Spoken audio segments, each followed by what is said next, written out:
শেখ পরিবারের সদস্যদেরকে প্রোটেক্ট করবার আলাদা আইন আছে বাংলাদেশে।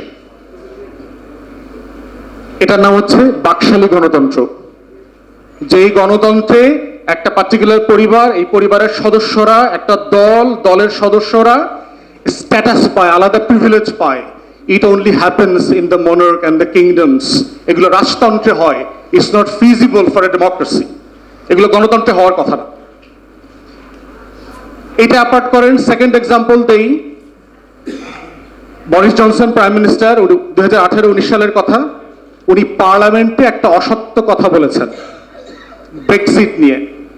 ব্রেক্সিটের মামলা যখন সুপ্রিম কোর্টে গেল, অ্যাটর্নি জেনারেলকে চিফ জাস্টিস লেডি হেল তখন তিনি তাকে সরাসরি ওপেন কোর্টে, ফুল কোর্টে বললেন যে your prime minister is a pathological liar.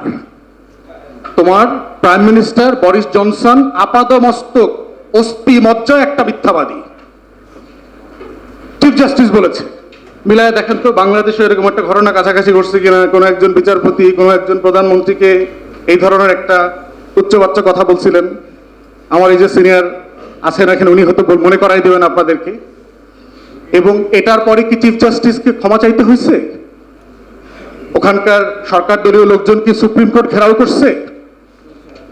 বিচারপতির চামড়া তুলে নেব আমরা, এগুলো মোটকে ঝাড়ু মিছিল করছে, লাঠি মিছিল করছে সুপ্রিম কোর্টের সামনে? করে নাই। এইটার নাম হচ্ছে অ্যাকাউন্টেবিলিটি। আমেরিকাতে একসময় ফরেন মিনিস্টার, পরবর্তীতে প্রেসিডেন্ট হয়েছেন one of the father of the nations, Thomas Jefferson. জেফারসনের একটা বিখ্যাত উক্তি আছে যে আপনি বুঝবেন কিভাবে যে আপনার রাষ্ট্রে কি রাজতন্ত্র চলছে না গণতন্ত্র চলছে। উনি এটাকে বলেছে একটা ফিয়ার ফ্যাক্টর, যে কে কাকে ভয় পায়। জেফারসন বলেছে যে if the nation fears the rulers, then there is a monarchy, kingdom. And if the rulers fear the nation, then you will understand there is a democracy. যদি দেশের শাসকরা জনগণকে ভয় পায়, তাহলে মনে করতে হবে যেখানে গণতন্ত্র আছে। আর যখন আপনি বুঝবেন যে দেশের জনগণ শাসককে ভয় পায়, তখন বুঝবেন যেখানে স্বৈরাচার বাকশাল কায়েম হয়ে আছে। এই মানদণ্ডই দেখেন যে বাংলাদেশে কি ধরনের শাসন চলছে। আমি কথা শেষ করব। অনেকগুলো সংকটের কথা আমাদের মহোদয় পীর সাহেব বলেছেন, যেগুলোর সাথে আমরা সবাই একমত। বড় সংকটটা হচ্ছে আজকে 7 তারিখ, এই নির্বাচনের যাত্রাপালা যেটা ওয়াল কমিশন দ্বারা প্রযোজিত হয়েছে গত মাসে, এটার 1 মাস পূর্ণ হয়েছে। আনঅফিশিয়ালি আমরা এখন একটা পরাধীন রাষ্ট্র। We have lost our independence and sovereignty. এটাই হচ্ছে দেশের prime crisis of the country, যে আমরা আর স্বাধীন রাষ্ট্র না। এইটা যতদিন আপনারা জাতি হিসেবে না বুঝবেন, ততদিন পর্যন্ত লড়াই ঠিক করতে পারবেন না যে কার জন্য লড়াই করবেন, কিসের জন্য লড়াই করবেন, দাবিটা কি, কি অ্যাচিভ করবেন তারপরে।